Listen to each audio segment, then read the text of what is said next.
Lek kepingin atos, wonge meneh supaya awet, kayak ono semen titik.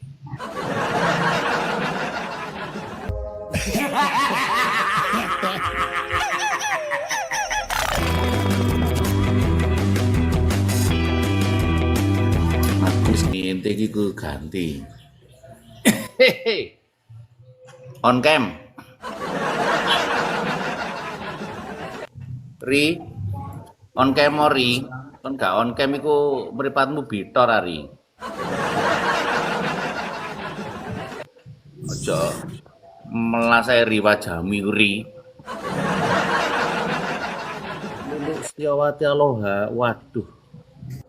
Iya betul. Loh, Ri ngilang Ri. Betul Luluk. Luluk konco SMP itu, enggak salah. Ri, on cam ori. On cam Ri, iso apa enggak Ri? Kon dulinan TikTok gak iso dulinan pati lele ae Ri.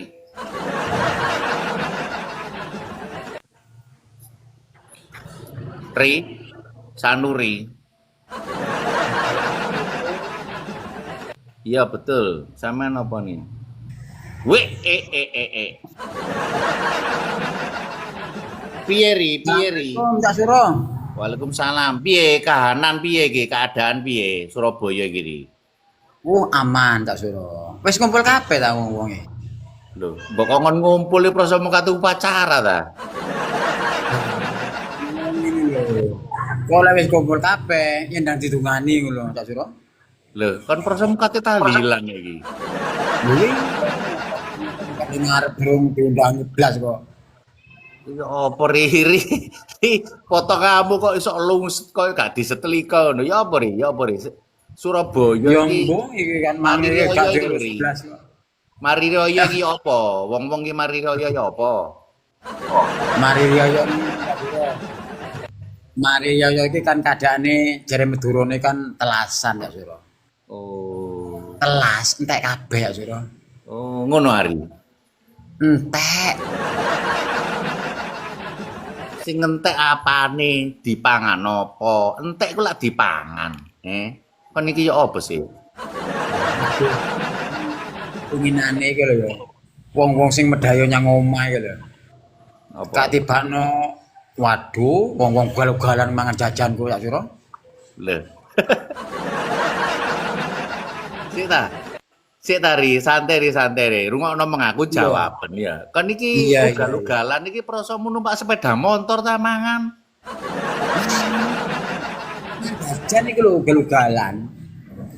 Lah iya iku koyo sepeda motoran ngono ta kok ugal-ugalan kalimat kuwi. Digaspol mangane wong-wong iki lho masalah kok doyan. Wong iki jajan wis apa? Kiraku ngirit ngono aku. Wong mangane ya apa wong-wong kiraku. Tibane aku tuku mangan ya Suro. Sik tari, kon campur obat gula jajanmu cek watuk ngono. Aku pesenanku iku aku keliru nyang bagian tukang gawe jajan iku. Nah. Apa Ri? Aku kan pesen ngene ya pesene ya.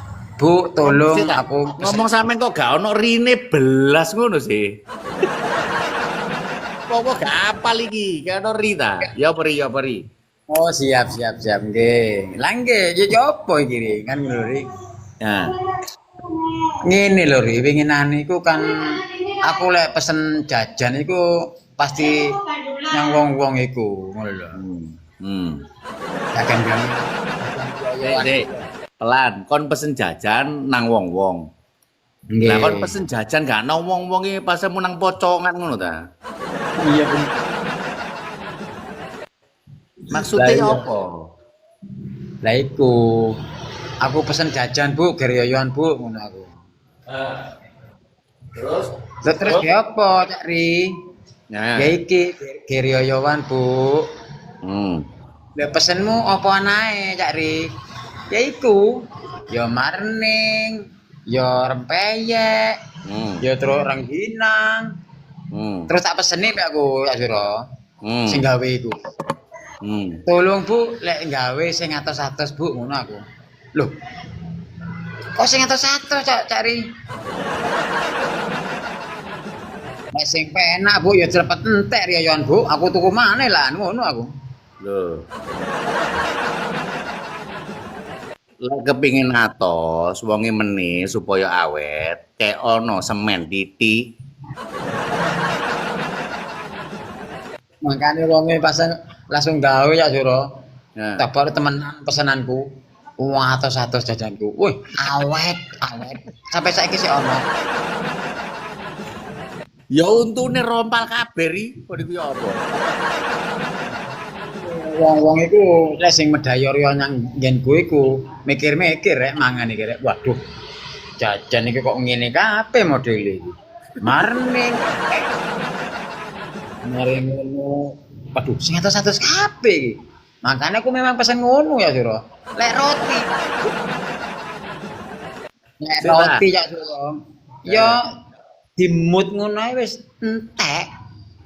Rugi.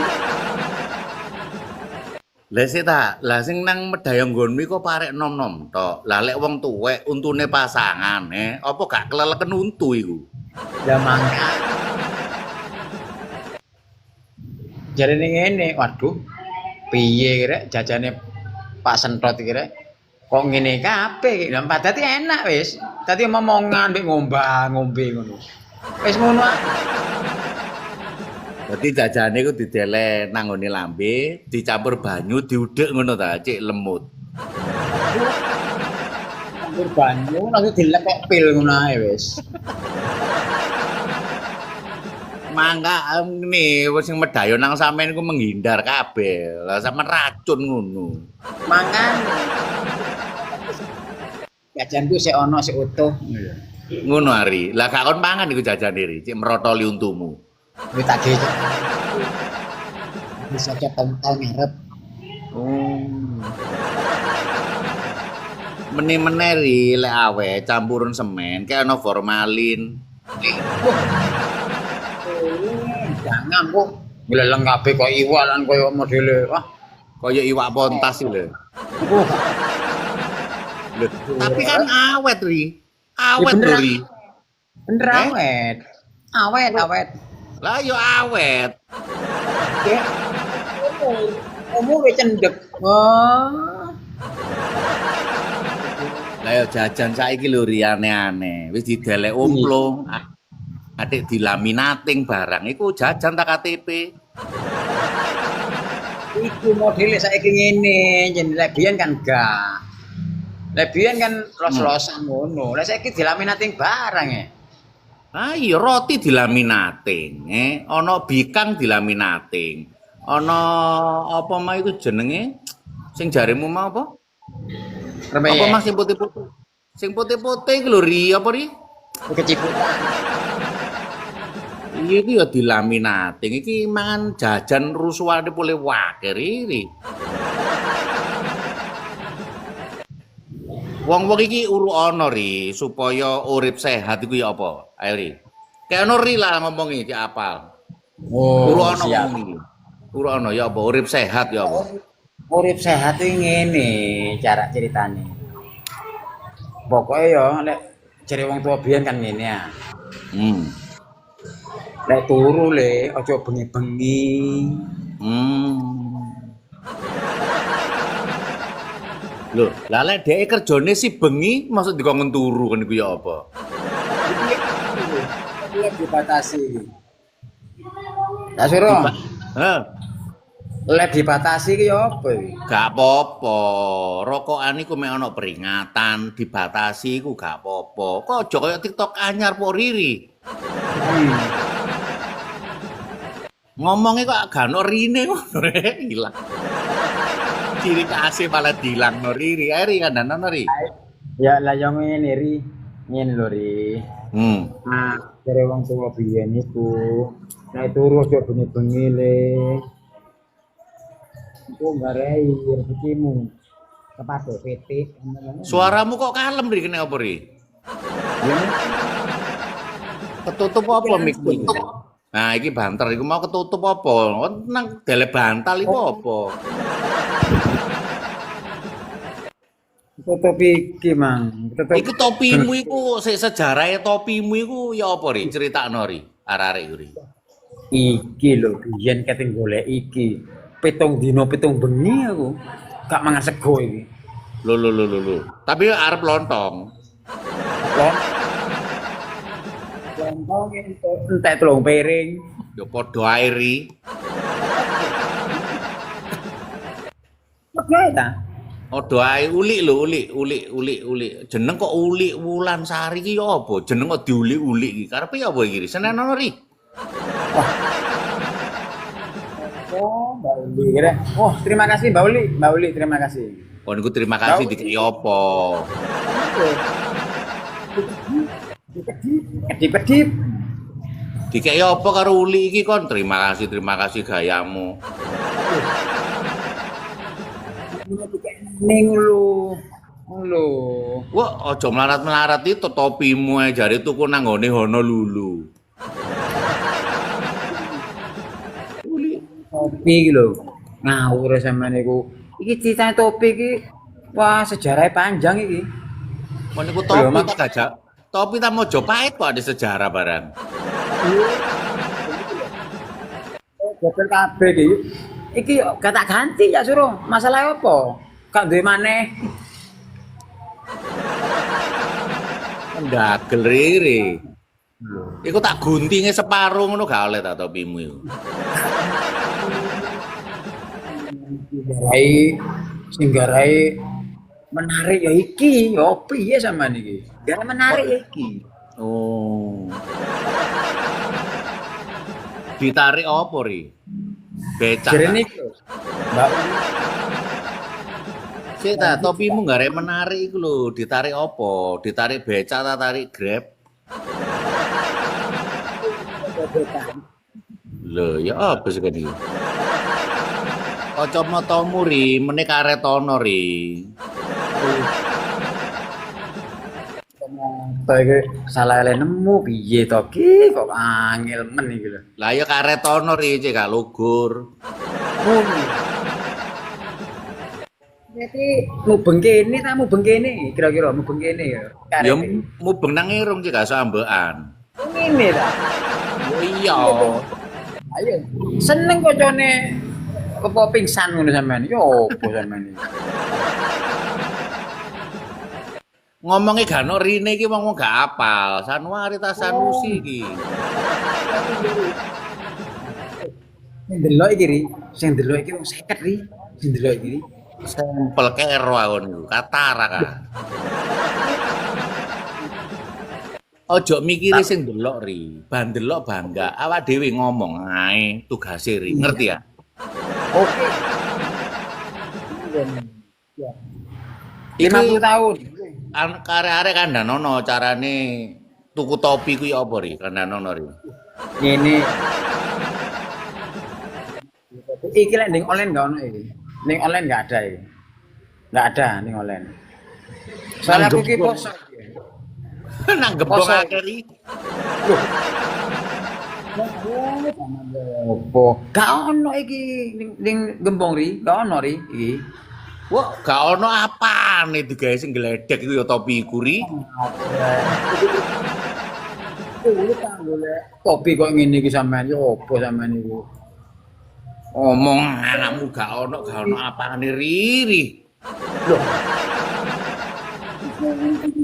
Ngawur sampean. Iki lho, poso 7 dina 7 bengi aku iki keteng oleh iki sampean yo opo sampean iki. Kon niku topi kon posoi, poso Ramadan kon mokel. Ya apa sih karepmu iki ri? Ini rame akeh wong wah sampean iku. Akeh wong iki prosomu. Noto bal-balan ngono ta. Aja diomongi ta rahasia e wah. Cita-citamu iki biyen apa sih ri? Kok uripmu koyo ngene nglumpruk ngene. Biyen iki ya. Nek jare wong tuwa apa ngene. Lek besok gede sampean lek iso dadi tentara, dadi polisi ngomong ngono. Nah, saiki dadi apa? Wis sembuh iki nasibe gak karo-karuan iki wis. Ya apa iki? Lah kon gak dadi apa kok nyalano nasib lho riri uripmu iki. Lah iya nasib ini. Sakno nasib iku. Nasib ini sik becak. Lho, nasib Pak nasib. Mulai ndagel. Ojo ndagel tari wis biasa. Iki lho dadi omongan lho, kan cita-citamu dadi omongan lho jare Mas Zaini lho. Ini nasib yo apa? Wingi Pak nasib sik becak. Golek oleh wong loro ngene iki. Mesti ndagel arek iki. Heri, kon biyen cilik ami ku nang ngone ndi? Senengamu apa? Cilikan duduk gede-gede ngene. Ya apa? Aku biyen cilikanku seneng jendikan aku. Apa? Ya apa jendikan iku ya apa? Nek sing dilebokno nyang jero bolongan iku lho. Lho, kon niku ternak pitik ta, dilebok nang bolongan barang kaya golek ndoke pitik. Mari ngono dibundeli nyang kayu kan. Nah, Nyang kayu mari ngono ditepilno ngono lho. Ngono lho biyen. Pak gak nek bathuke wong hari. Biyen niku ya apa ri ketepakan tak tepilno tepak nyang rondo ri. Lho. Terus rondone gak ngamuk. Ya alhamdulillah ri aku diuber ri. Waduh.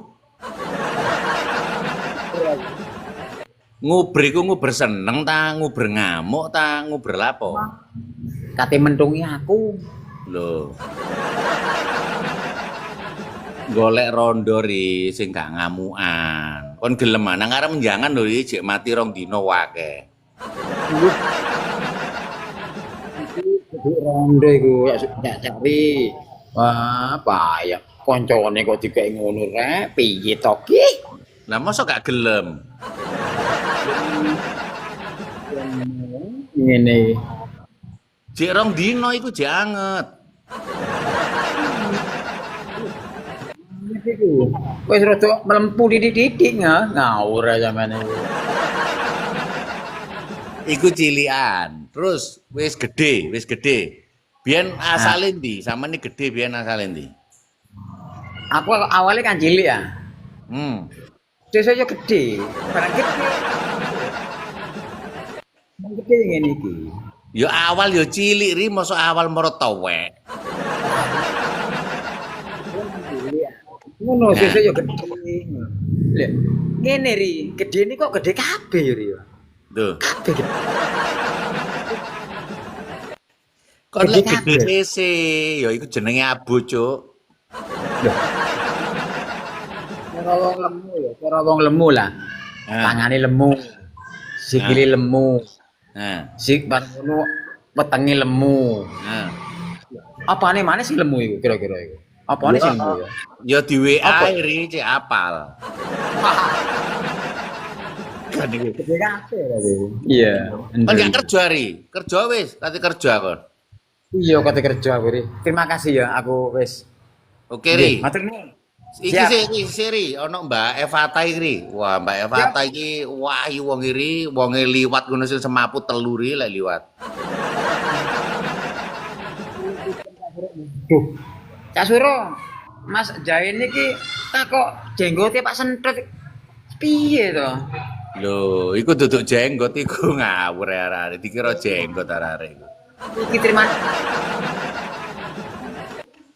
Yo, kowe wong iki. Ri, Evata iki lho Ri, menurut kon ya apa Evata iki? Jenenge Evata lho Ri. Elsa lihat Elsa ta apa jenenge iki rek? Evata kok Elsa untumu copot ngono. Yang ndi wis. Lho, Elvata iki lho Ri, jenenge Elvata. Menurut kon ya apa iku? Jenenge wangel diwaca. Kira-kira lanang ta wedok? Duh ngawur ae. Gambare kembang Ri, arek iki geleme karo tawon. Tawon iku ngentup, ngerti ya Ri? Geleme karo tawon. Iya Ri. Lah gambare kembang iki geleme karo tawon. Tawon iku ngentup. Lah lek entupe kari, ya apa ri? Nek menurut sejarah tawon iki. Lek entuke keri iku iso lemes iku. Biasanya Iku sejarah opo kan lemes barang. Wis ri magrib ri, kerja ri. Nggih. Terima Matur kasih. nuwun. Assalamualaikum dulur-dulur. Engko ketemu maneh. Waalaikumsalam. Nggih.